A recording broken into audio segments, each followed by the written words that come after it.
Good afternoon, everyone, and welcome to the City of Ottawa's virtual Town Hall meeting. Bon après-midi, tout le monde. Bienvenue. Thank you for joining us today, whether you're calling in with questions related to the City's response to COVID-19, or if you're watching and listening on YouTube, City of Ottawa website, or Rogers Cable 22 et aussi Câble 23 pour la communauté francophone. If you haven't yet and wish to ask a question, please dial 613-233-1979 and enter passcode 601-0568#. These numbers should be at the bottom of your television screen. I want to begin by wishing those members of our Jewish community a happy Passover, and I also want to extend my best wishes to those celebrating Easter this weekend. Normally, this would be a time for many of us to gather with family and friends. However, in these difficult times, this is, of course, not possible. I urge you to instead use technology like video chat or even a phone call to reach out to your loved ones. Je vous encourage de connecter par téléphone ou par... Please use the phone or video chat. Hear a quick update from our panelists, followed by your questions and answers. Joining us today on the line are Councillor Keith Eglai, the Chair of the Ottawa Public Health Board, and here at City Council is Steve Kanalakis, City Manager, Dr. Vera Etches, Ottawa's Medical Officer of Health, Anthony DeMonte, General Manager, Emergency and Protective Services, and Chief Peter Slowly, Ottawa Police Service. I'd like to thank our panel members very much and their teams for their leadership for our city during this very challenging time. I'd also like to recognize our city staff from all departments and services who are working hard to continue to bring services to residents and keeping them safe and informed. I especially want to mention the work being done by our staff on the Human Needs Task Force and the Economic Partners Task Force that we established just a few weeks ago. The Human Needs Task Force role is to help the most vulnerable residents in our community and ensure they have access to health care, shelter, and food. The Economic Partners Task Force is meant to provide assistance to small businesses who together make up a significant portion of the city's workforce. Together, these two task forces are vital in ensuring we all weather the storm and can recuperate quickly when this is all over. Ensemble, ces deux groupes sont essentiels. These two task forces are vital in our struggle to weather the storm and recuperate quickly. You working in grocery stores, pharmacies, and other essential services. Your work has not gone unnoticed, and I'd like to extend my thanks on behalf of the city for the valuable work that you're doing during this pandemic. Finally, I want to thank our residents. Unquestionably, this is a difficult time for everyone. Sans doute, c'est une période difficile. It's very difficult for everyone. Over the last few weeks, the city has had to make several difficult decisions to help protect residents, keep our community safe, and to help stop the spread of COVID-19 right here in our city. Many of you have been respecting the need to practice physical distancing, limiting your trips out of the home to essential ones only, and washing your hands frequently. We will get through this, but we need to do it together. As I mentioned in my remarks at our City Council meeting yesterday, I'm proud of the way we've all come together to work for the benefit of our community. We know residents have a lot of questions and concerns. Nous savons que les résidents ont plusieurs questions. You're calling 311, Ottawa Public Health, or reaching out to your local city councillor for answers. We're here today to help answer some of those questions as well as others you bring forward during this town hall. And we will do our best to get all of your questions in today for the amount of time we have. I now ask Councillor Keith Eglai, Chair of the Ottawa Board of Health, to say a few words. Councillor. Thank you very much, Mr. Mayor. Good afternoon. Bonjour. Kwe.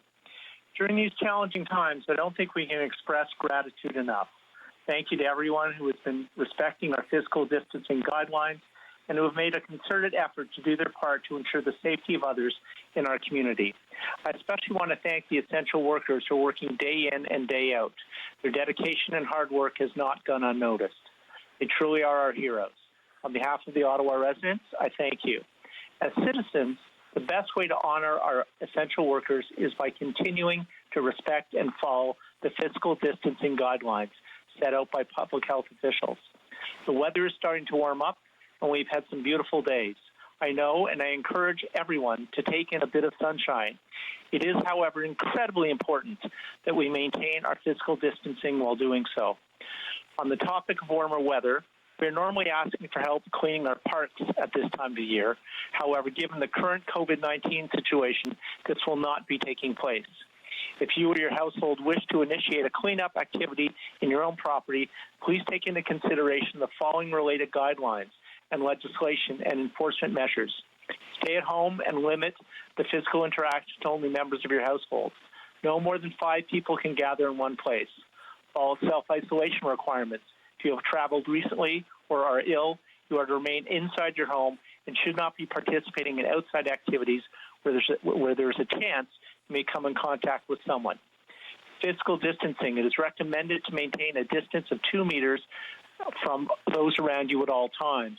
This includes other individuals who may walk by your house and your neighbors who may be on your property, their property rather. If you live in a multi-unit dwelling, it is recommended that you do not participate in any outdoor cleaning unless you can ensure a distance of 2 meters can be maintained at all times.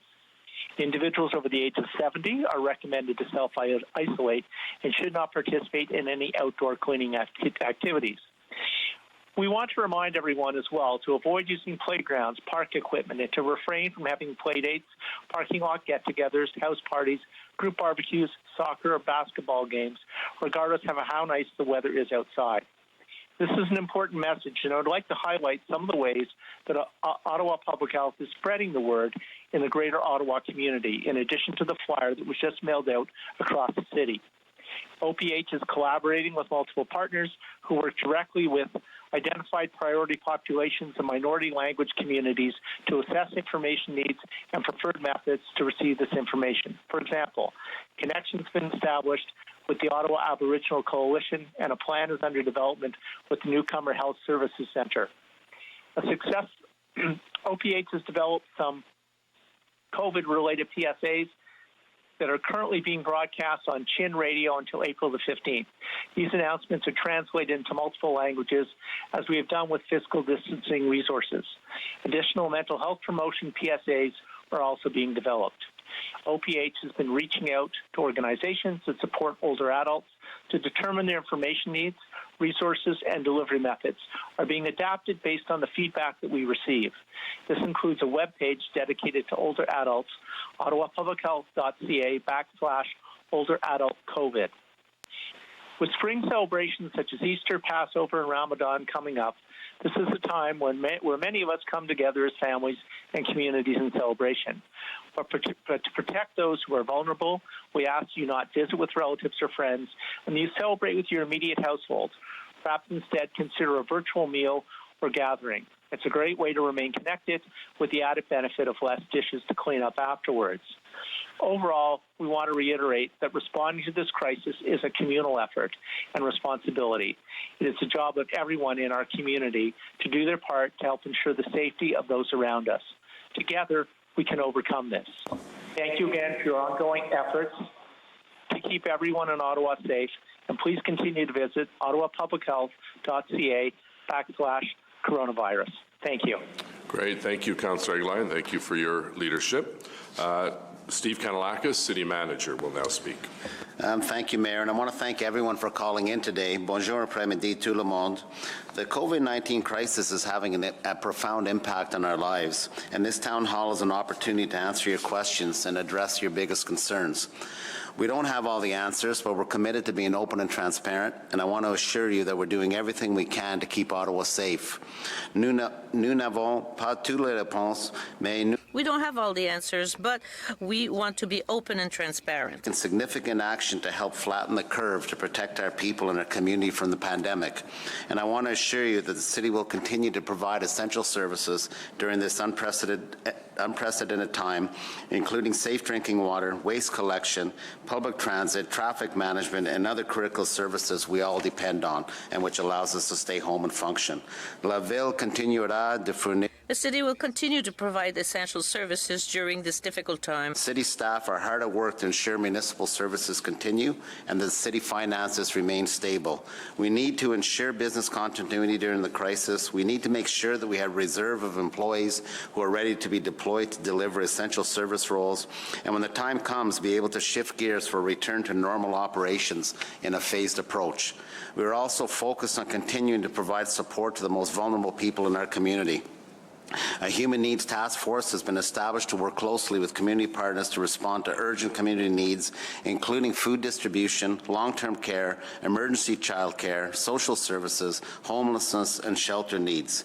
It's clear that this pandemic will continue to impact every aspect of our daily lives for the foreseeable future, and that's why we're developing longer-term strategies to manage through this crisis and beyond. The city continues to work around the clock to support you and keep our city safe and running. We need you to follow the instructions of Ottawa Public Health and our federal and provincial health authorities to keep everyone safe. We are committed to listening to your concerns and doing everything possible to provide the assistance that people need. I want to take this opportunity to thank our city staff for their incredible work under these challenging circumstances, and I want to thank the people of Ottawa for coming together to support one another in this difficult time. We're in this together, and I want to thank you for being caring citizens and neighbors and for doing your part for the greater good of our entire community. Thank you. Merci beaucoup. Thank you. Maintenant, Dr. Vera Etche, s'il vous plaît. Oui, bonjour. Good afternoon, everyone. Merci, Mayor, et les collègues. Thank you, Mayor. Thank you to our colleagues for having organised this meeting today to answer residents' questions on COVID-19. The situation is constantly evolving. Today we have 458 laboratory-confirmed cases of COVID-19. Unfortunately, 13 institutional outbreaks in long-term care homes and retirement homes and hospitals and institutions, and sadly, 9 deaths. These number of people hospitalized continues to grow. We're at 30 people with 12 people in the intensive care unit. And of course, these numbers are just the tip of the iceberg because we are not yet able to offer laboratory testing to everyone who has respiratory symptoms, but we are working towards broadening the testing criteria. The number of undetected infections is exactly why we are asking everyone to do their part, and we thank you for doing that, to remain practicing this physical distancing, staying 2 meters away from others. Yesterday, I provided an update to City Council, and there's some current mathematical modeling that tells us if we continue doing this part, we actually are in the range of being able to manage through the volume of infections that would put pressure on our healthcare system, that the projected demands on intensive care unit beds look like we can manage at this point. And we need to continue to keep that in place, and so what you're doing is very important. It isn't easy asking you to only go out for essential reasons like purchasing groceries and medications, or your daily physical activity is a challenge. We know that people are feeling stressed and overwhelmed, and I want to encourage everyone to find ways to support your mental health at this time. And you know, drinking alcohol is not a healthy way to deal with stress. Rather, take a walk, take a break from the news, cook something that you enjoy, take the time to do what is best for you. And if you are in crisis, please reach out to the supports available to you. There are lists on the Ottawa Public Health website of supports that if you see someone else who's in need, you can recommend that they reach out, and there are services available over distance. Si vous êtes en crise, veuillez contacter les soutiens à votre disposition. If you're in crisis, please reach out to the supports available to you. There's a list on our webpage at ottawapublichealth.ca, COVID mental health. With that, I'll just look forward to the questions. Great. Merci beaucoup, Doctor. Thank you, Doctor. Next is Anthony Demonte, General Manager of Emergency and Protective Services for the City of Ottawa. Merci, Monsieur le Maire. The City of Ottawa's Emergency Operations Centre remains in a state of emergency in response to COVID-19. Senior leaders and staff meet regularly to address emerging issues and situations resulting from this crisis. The City of Ottawa is working with Ottawa Public Health, local, provincial, and federal partners to ensure that the health and safety of our residents. All city departments, as well as the Ottawa Police Service and Ottawa Public Health, are engaged in as this crisis continues to evolve. Nous concentrons tous nos efforts. We're focusing all our efforts on supporting Ottawa residents, especially the most vulnerable among us, and we're continuing to provide essential services and to make sure that health and the safety of our staff is our first priority. The city is working with local, provincial and federal partners to deal with the pandemic, and we have been for some time. All city services, as well as Ottawa Police Services and Public Health, are monitoring the situation as it evolves. Ottawa continues to provide services to the public and enact measures to reduce the spread of COVID-19 and support Ottawa residents, especially our most vulnerable. It is imperative that residents follow direction from public health experts to help slow the spread and flatten the curve. We need to do everything possible to protect healthcare workers, first responders, and other emergency personnel, and help them help others. As the severity of this crisis grows, the focus for bylaw and regulatory services has shifted from just awareness and education to add enforcement where warranted. Ottawa bylaw officers have been given the ability to enforce new rules under the Ontario Emergency Management and Civil Protection Act related to physical distancing. There has been much media coverage on the closure of parks and stronger enforcement measures that we are taking for physical distancing to protect our residents. Let me assure you that bylaw enforcement officers are addressing instances only of flagrant disregard for the rules under the Emergency Management and Civil Protection Act. We are doing so to protect the public, and we need people to understand that their actions can endanger others. The vast majority of people are listening and acting on public health recommendations to stay home. However, we are at a point where stronger enforcement sometimes is required to protect the public. This is our job and is the expectation of our citizens. We have the finest officers who understand the importance of their work and have discretionary powers to enforce the rules and ensure public safety and public health. We will continue to make decisions and actions based on the professional advice from Dr. Etches and her dedicated team. And finally, our Emergency Operations Centre is also in enhanced operations for the 2020 Spring Frechette. Moving into enhanced operations is a precautionary measure that heightens the ongoing coordination between city departments to ensure preparedness. We continue to remind the public to stay home as much as possible, to practice physical distancing, and to do what you can to protect the health and safety of others in our community. Thank you. Merci. Merci. And last but not least is our new police chief, Peter Slowly. Chief. Merci beaucoup, Monsieur Mayor. Bonjour à tous. Hello, everyone. Thank you. Ottawa Police Service are aligned directly with the Ottawa Public Health, who's leading the overall response to the pandemic here in Ottawa. Aligned both philosophically and practically, and we're very grateful. I want to thank Dr. Etches again for her amazing leadership, along with the Mayor, the Council, city leadership, staff, and many of you across the city. Our mission is to make sure that we can continue to deliver core policing while we also support the overall pandemic response. I want you to know that our officers are out in the community 24/7, in cars, on bikes, and on foot patrol, maintaining their social distancing and their own personal health while they contribute to the overall community health. We've taken every step possible internally to develop a healthy staffing strategy plan that will ensure we'll be able to maintain our critical capacity to provide policing throughout this COVID-19 response. We've provided our officers with the best personal protection equipment available and continue to take direction and support from our municipal, provincial, and federal partners in this area. Overall, we are seeing a decline in the number of abuse reports and crime reports. The crime report reduction is not unexpected. We've seen that across the world. The abuse reports are concerning because we know it's continuing and potentially increasing. For that reason, we've launched a number of public safety awareness campaigns targeted particularly at women, at young people, and those who are most vulnerable to domestic abuse, child abuse, human trafficking. For those who are in some cases now even more trapped at home and unavailable to get to other services that had helped them in the past. We've had some calls come in, but we encourage neighbors, friends, and family to continue to be very vigilant in this area. Do not hesitate to intervene, and ideally you would contact your local Children's Aid, other not-for-profit agencies, and if necessary, contact us, the police.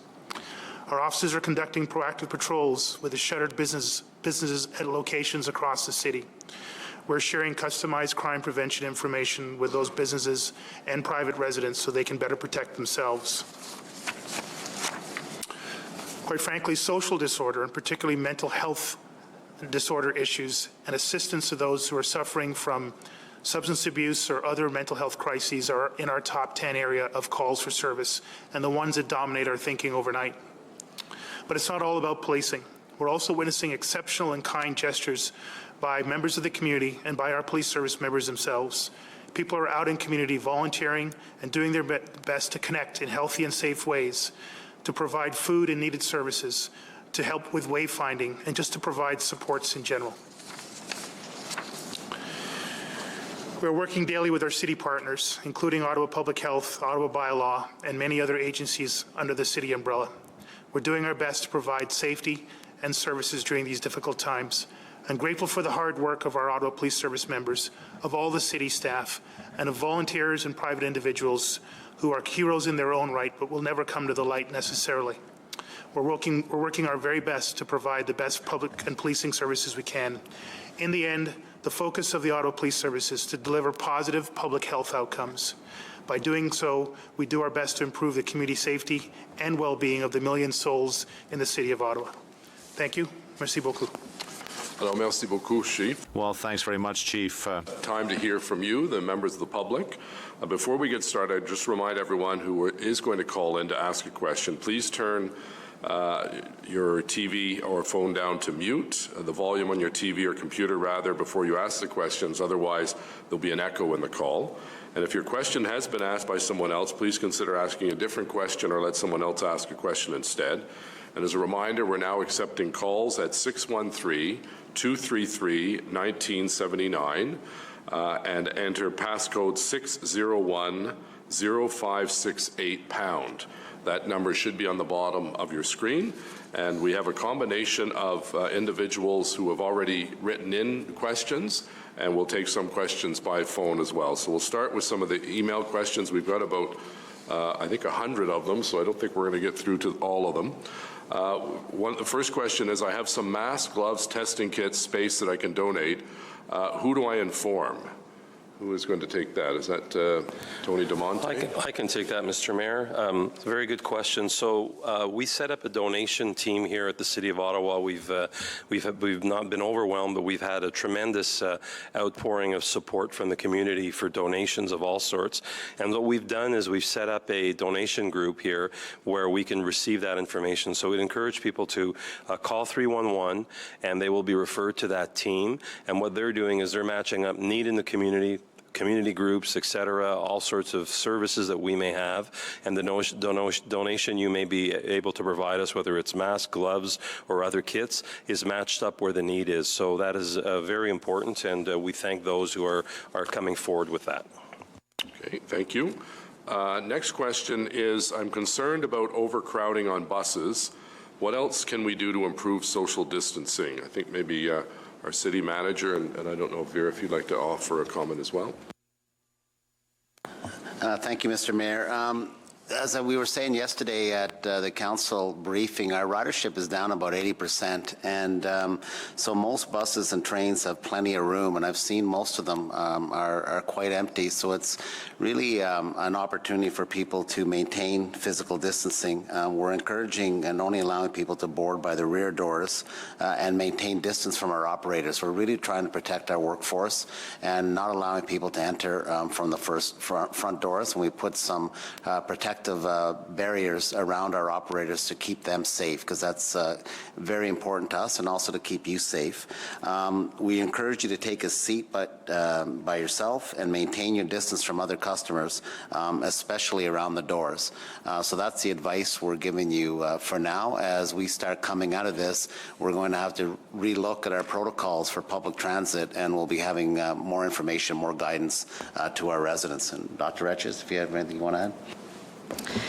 Certainly, the reason we use the 2-meter rule to stay away from others as much as you can with that hockey stick length is because the respiratory droplets that carry the virus are heavy droplets that will not be passed on beyond that distance if someone is infected. What we know is that people who are sick should not be out. So if you are sick, you should be home, not using public transit. If you do need to go out to get medical care, we would advise that you use a private vehicle and take precautions if you need to take a taxi to cover your mouth with a scarf or a homemade mask, keep the windows down, and get to health care that way. The other thing that has become clearer is that this is a virus that can be passed on within the period of time before someone really knows that they're very ill. And so that means that the physical distancing is important, and it's also possible that somebody would add another layer of protection by wearing a mask when they're out and they can't keep that distance from others.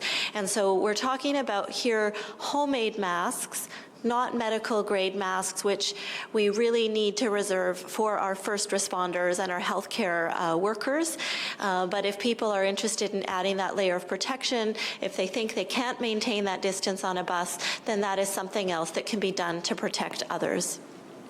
Okay, I think we have a call. If the caller could press *1. And we'll take your call now.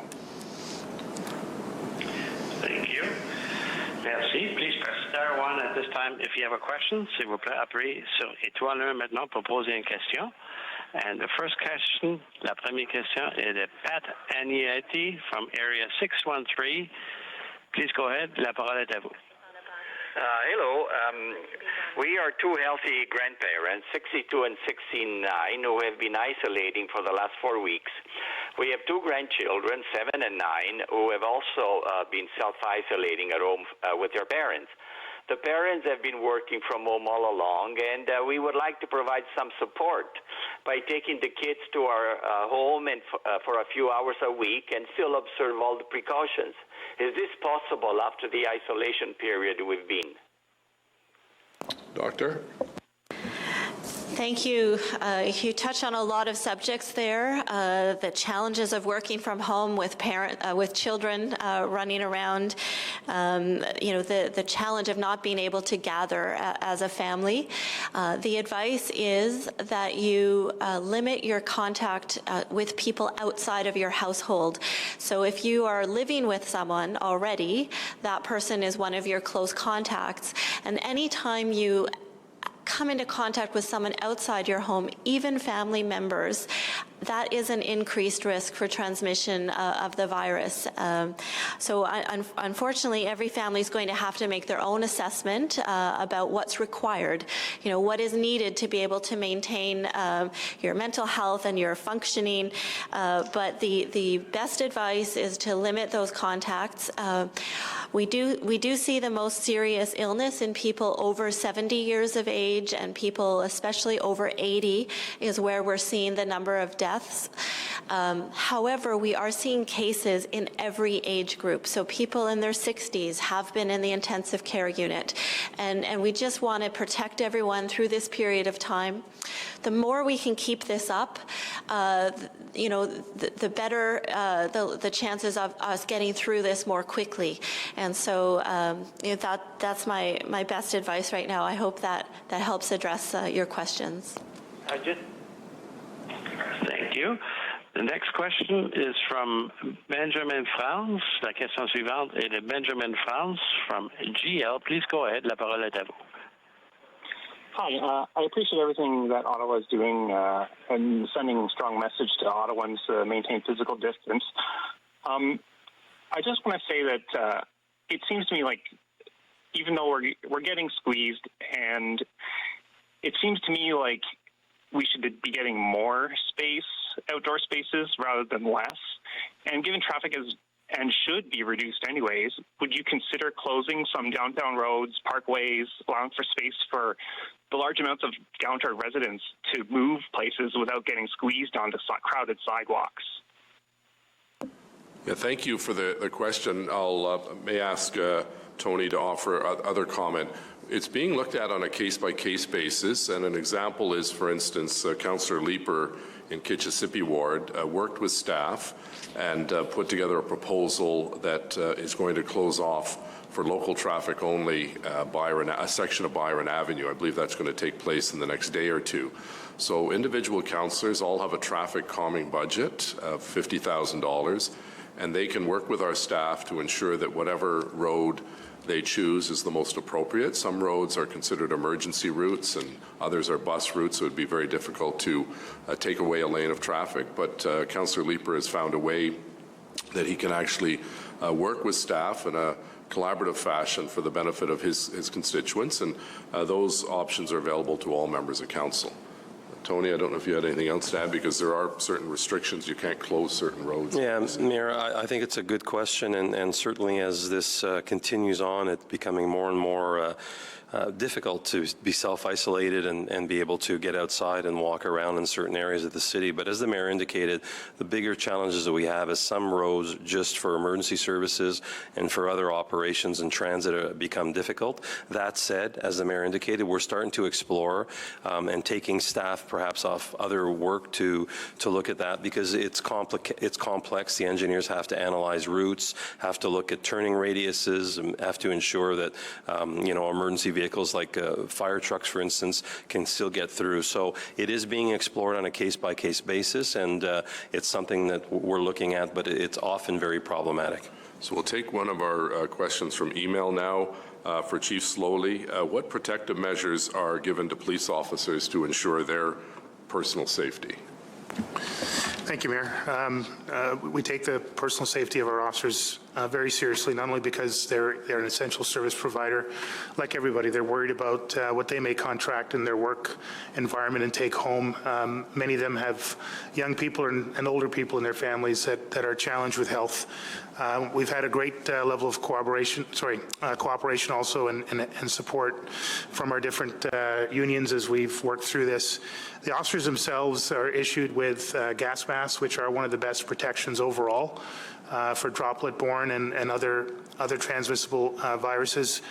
They use that, although it is not optimal for them. Certainly it's a problem for the public to see our officers dressed up that way. We recognize it's also difficult for the officers to work in that environment, but that is their primary piece of personal protection equipment. They are also issued with surgical masks, and some, because of their working conditions, are using N95 masks. They're all taught, as we all are, around social distancing, even when they're not using their personal protection equipment.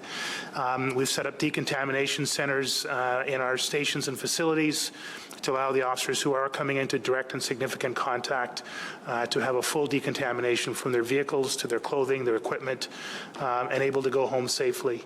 It's a constant effort, and we're constantly learning, and we are constantly getting updated from people like Dr. Etches and others around how to manage these circumstances.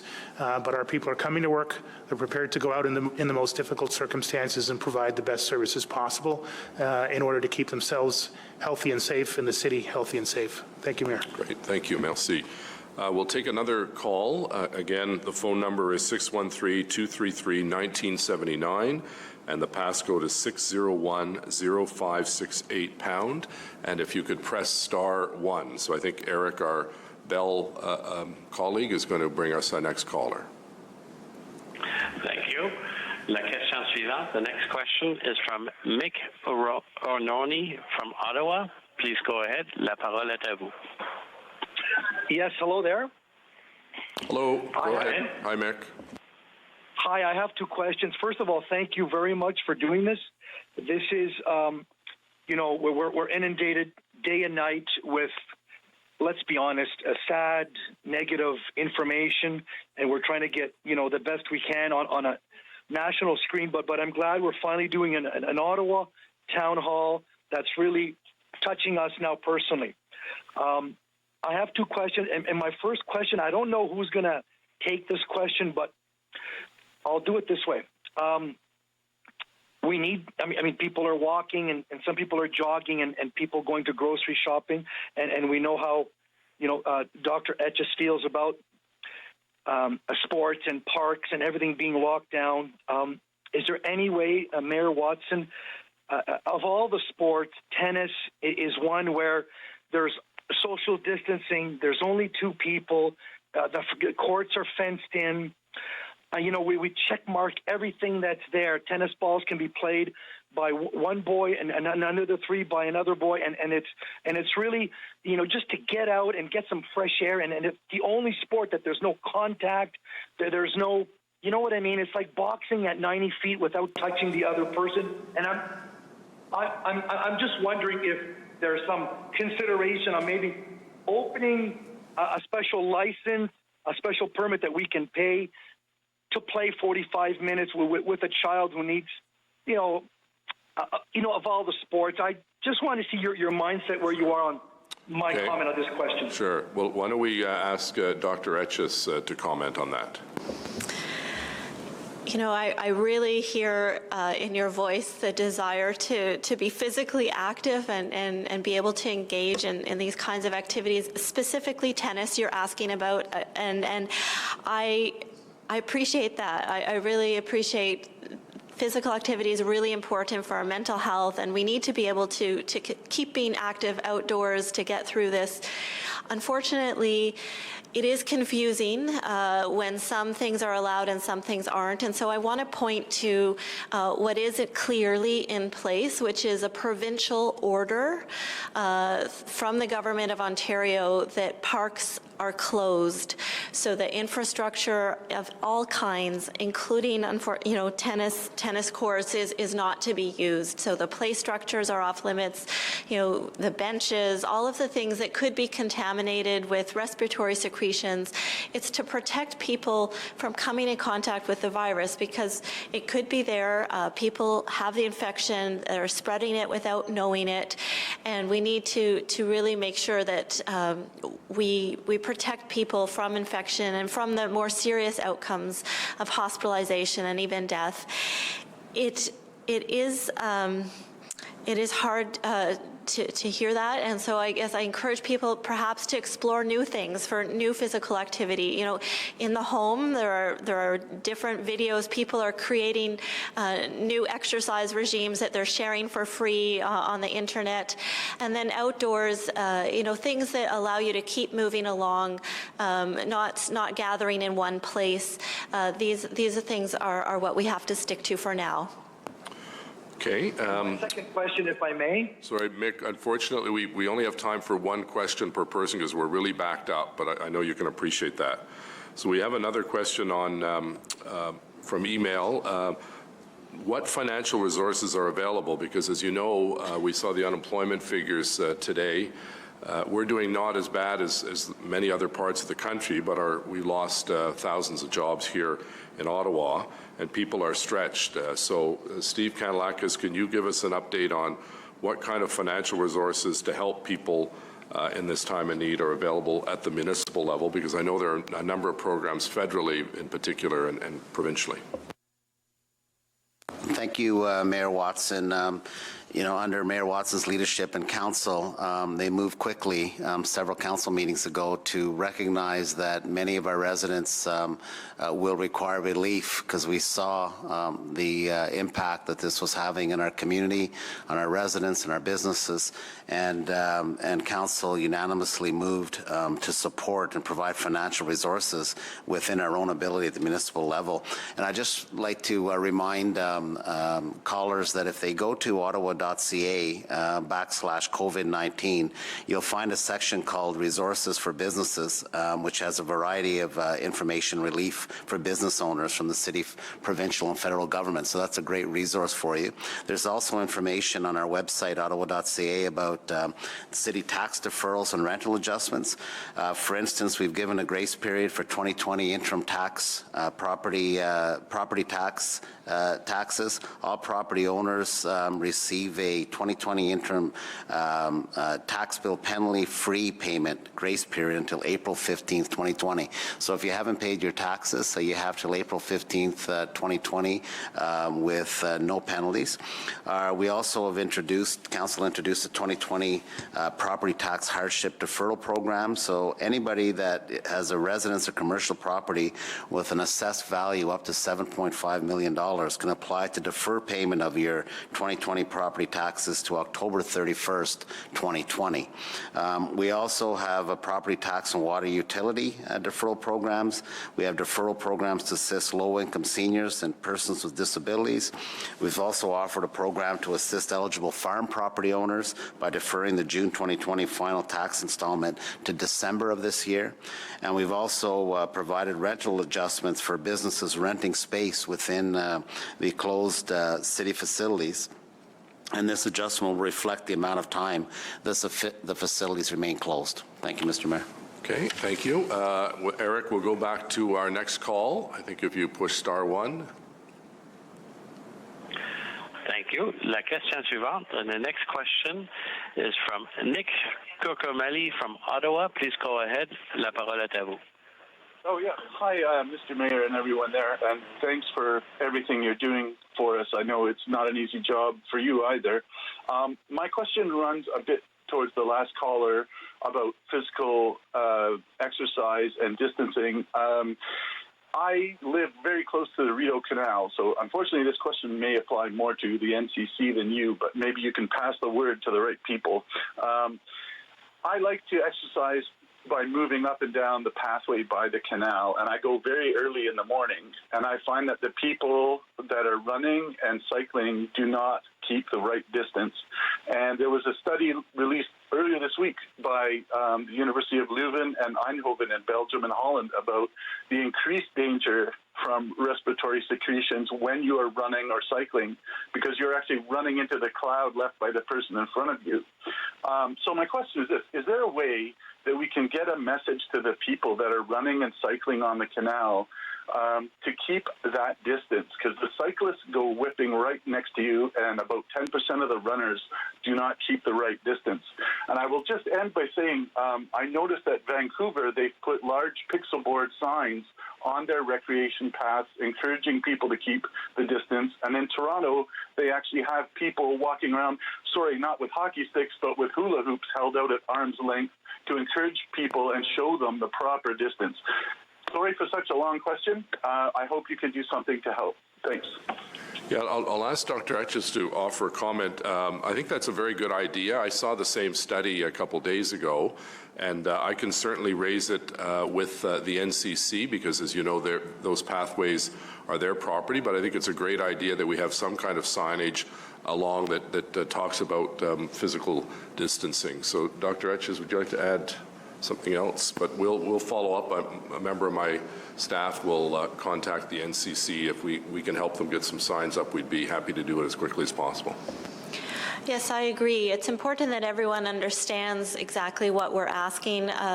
You can always direct people to the Ottawa Public Health website, which has a lot more detail about what we mean by physical distancing. And so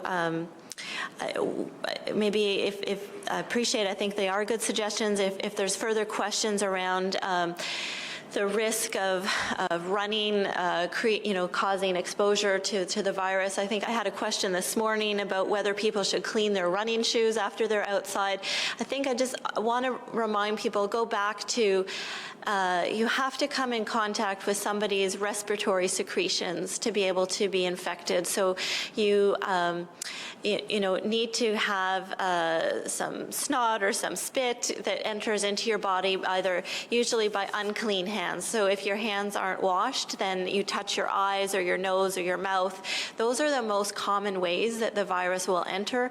And we need then to remind everyone those basics are really still important. When you're out and you come back in, wash your hands, avoid touching your eyes and nose and mouth until your hands are clean. Great. Thank you very much. Our next caller, Eric, if you could let us know who's calling, please. Ici, des questions en français aussi. La question suivante. The next question is from Catherine Gardner from Nepean Bell Corners. La parole est à vous. Please go ahead. Hello, and thank you for taking my call. My question is about support workers going from home to home wearing their street clothes. So they don't have gowns on when they're going from client to client. And I'm just wondering how that can be changed so that we are carrying the virus from one home to the other. Also on hand washing, I'm seeing videos on hand washing, but I never see the video showing how to turn off the taps. Even today I saw on the news where somebody was washing their hands and then touched the taps. You're touching a dirty tap, which you have just washed your hands with. So I'm just wondering whether something can be done with those two purposes. Thank you for taking my call. Thanks. Two very good points. Dr. Etches, please. The healthcare sector is organized in an emergency response mode right now, and that means that all aspects of the healthcare sector, not just hospitals, but long-term care homes, retirement homes, the home care services that I think you're referring to, the personal support worker staff, everyone is looking at what is the appropriate level of precaution to take in those different environments. And so I am in contact with the healthcare sector leaders to discuss items like this, what kind of protection is needed. So there are, precautions that are taken when somebody has a respiratory illness. Then there are droplet precautions that we recommend. So people would put on a gown over their street clothes. People would use a mask and eye protection. So these are the kinds of things that we want to do routinely when there's someone looking after somebody else who has respiratory infections, and we're continuously looking at updating the guidance for people given that COVID-19 is here. Hand washing, you're right, you think it's the basics, but it's always good to remind people exactly how, and that's why I encourage people to share videos, to look on websites, and you're right, you need to make sure that you don't recontaminate your hands after you've just washed them. So I agree with your observation, and we'll continue to promote that kind of messaging. I think Catherine's point was, is there a suggestion you have, maybe a Kleenex or a towel? Oh, so yes, right now I can practically speaking say once your hands are clean and you need to turn off the tap, if you have the kind of tap you can use your elbow to try to get the tap off, or if you need to turn it, then we recommend that people use a paper towel or something else that's nearby to be able to turn off the tap without touching it with your hand. Yeah. Okay, thank you. We have another email question. These have been sent to the city over the last week, mostly through 311. We're coming up to farmers market season, and can farmers markets still open? Tony. Yes, Mayor. So markets have been deemed essential by the province, and the city's been working with Ottawa Public Health and have established guidelines for the farmers markets, operating whether on public or private property. These guidelines aim to advise organizers of what we're all talking about, various physical distancing, cleaning measures, etc. But markets are also encouraged to leverage the online platforms as a means to sell their products, and we're seeing many suppliers moving towards that service delivery model, so it's something to be encouraged. We have a lot of great farmers markets all over the city. We have another call. Eric, if you'd like to introduce our next caller, please. Thank you. La question suivante. The next question is from Patricia Stonehouse from Carlton Heights. Please go ahead. La parole est à vous. Hi, good morning. My question is in three parts. The first is dealing with the living, and the second is regarding the seriously ill, and the third is regarding the deceased. Given the current 2-week delay in delivering groceries, has any consideration been given to assigning one inactive school bus per grocery store to increase the effectiveness of deliveries? And in consideration of the very sick, have the tragic event response and emergency crisis management teams from Carleton University and Algonquin College been asked to prepare their resident dorms as just in case more beds might be needed?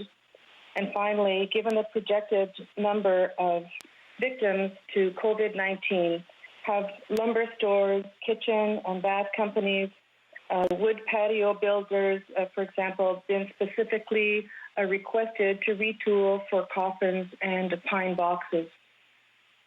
Okay, so on the delivery service, I'm not sure if anyone has a comment on that, because they're run obviously by the private sector, and I think they've been overwhelmed, as you pointed out. It's taking some time. I know there was one new service that I tweeted about. I can't recall. It was something grocery. That's a service that's allowing people to go and get help on groceries. Does anyone else have anything on delivery? Dr. Etches or Tony or Steve? I don't know specifically what service you're talking about, but I know the City of Ottawa has a human needs task force that is helping isolated people who are having difficulty be able to access essentials like food. So there is a volunteer network that's possibly able to help in those kinds of circumstances where other help isn't available if you contact the city 311. Otherwise, the questions were related to needing extra kinds of beds or hospital beds or alternatives to hospital beds to care for people who are seriously ill. I can tell you that, again, the healthcare sector working collectively across our region is looking at how, and they've already increased the number of beds they have available for intensive care, and they're doing that through their traditional sites, and they're looking at if more is needed, what extra, non-hospital sites could we use? So if people have ideas, they're welcome to pass those in. But I think what I want to say, and it relates to the last point, we don't need to be building extra coffins right now because we see people doing the right thing. We're physically distancing and we're keeping the number of infections manageable for our healthcare system. And likewise, we're keeping the number of deaths down. And so it's good and we appreciate that. Of course, the situation evolves and we want to be prepared. So people are thinking ahead of the worst case scenarios, but this is not something we need to ask people to start to change and produce new products at this moment.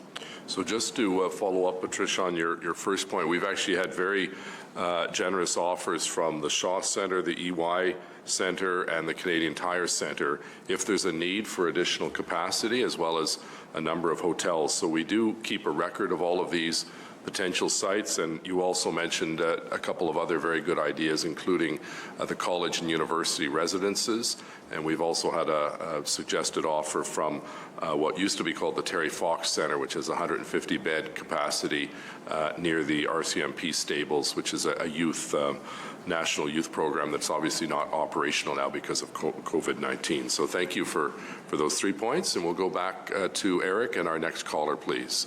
Le prochain, s'il vous plaît. Thank you, merci. One more reminder, please press star 1 if you have questions. De nouveau, n'hésitez pas à appuyer sur étoile 1 pour toute question. La question suivante est de Bruno Pascal d'Orléans. The next question is from Bruno Pascal from Orleans. Please go ahead, your line is open. Oui, bonjour, Mayor Watson, bonjour. Good day, everyone. I have teenagers, and I'm concerned about the social distancing, limiting the number of people to 5. It's very difficult for teenagers to respect that 2-meter distance when they're together. Maybe the number of people should be reduced to 2 people. And secondly, has to do with sidewalks. Sidewalks are not that wide. So I was wondering if we could close up some streets so that we can maintain the social distancing. Thank you. Well, thank you, Bruno. Regarding the number of 5 people, or it's a provincial regulation. The province started with this with 50, as you know, at the beginning, but now it's a provincial regulation that says 5 people. The city can't change that number. Dr. Etches, you want to add something? And the second issue about the sidewalks. Yeah, Mr. Pascal, for the sidewalks, you're raising a good question. Earlier, we had a similar question regarding the closure of streets. We're looking at this possibility in some places. But, we have to maintain some streets open for emergency services, transit services, and also some the fire trucks.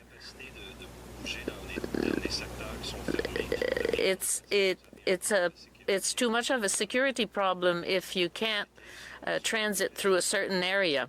What Dr. Etches is saying too is that we have to keep our distance, but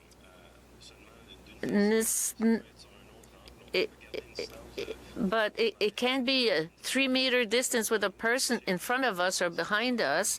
I know sometimes to pass someone, it's a little more complicated, but there are very few people driving right now, so maybe we can walk in the street to maintain a distance if you have to pass someone.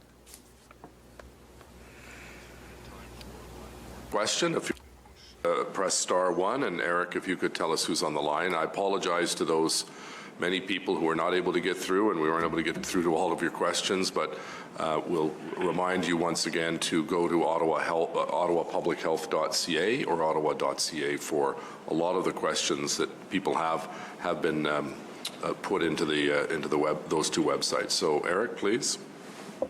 Thank you. La question suivante. The next question is from Michael McGowan from Barrhaven.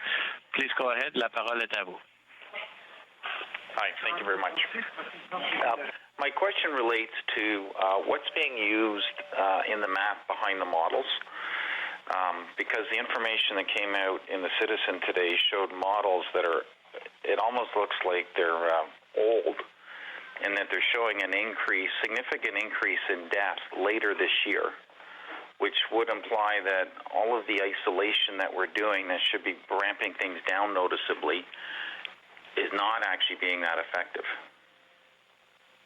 Dr. Etches, please.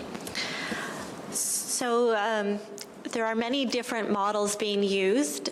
Most of them conclude the most important thing, which is that the more we distance ourselves from others, especially if more than 70% of the interactions we have with other people can be removed, then we are going to be able to manage through this pandemic and give time for our healthcare system to build the capacity needed. Dr. Doug Manuel is one of the scientists behind the work that's been done specifically for Ottawa, and there's more information about that model for Ottawa on our website. And what he likes to say is that these models are like predicting the weather. The closer in time you are to the actual date, going to the end of April, we're very confident in those predictions. Going beyond that, going into what might happen in the many months ahead, we're less confident in those numbers. So what they're based on, the one I just spoke about, is hospitalization rates to date. So they look at, based on the number of people who have been hospitalized so far, what can we expect in terms of hospitalizations into the future? There are other models that look at things based on death, which again is a very severe, unfortunate outcome, but it's one that we wouldn't miss. If people are that ill, then it shows up, and so that's something else that we can use to extrapolate, because most people are not going to die if they're infected with COVID-19. Most people actually are going to be able to manage at home just fine. That tells us, looking back, there's a lot of other cases out there in the community, so that's another way of looking at it. And the final way that we have models helping us is looking at the laboratory confirmed cases. And that, again, is not a perfect system because we're not able to test in large numbers yet. We're working towards that. And so those models based on testing are going to be affected by the testing rates.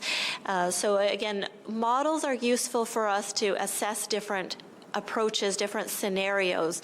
They don't give us always a definitive picture into the future.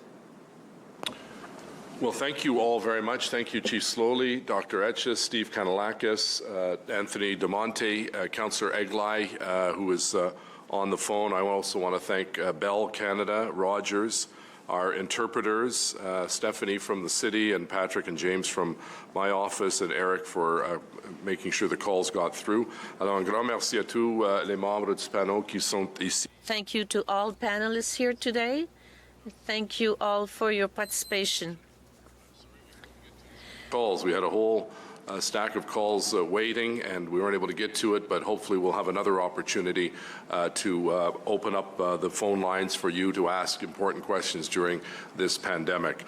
So on behalf of all my colleagues on City Council and the Board of Health, the Police Department, our Emergency and Protective Services, and City of Ottawa crews, we thank you for listening and calling in, and we thank all of those who are helping a neighbor, working as an employee at a grocery store, a pharmaceutical store, picking up our garbage and recycling during these difficult times.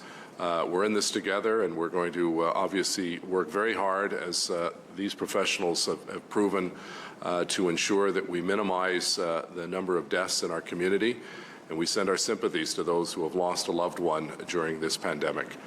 So thank you very much. Merci beaucoup, and have a happy Passover and a very happy Easter for those celebrating those two holidays. Merci beaucoup. À la prochaine.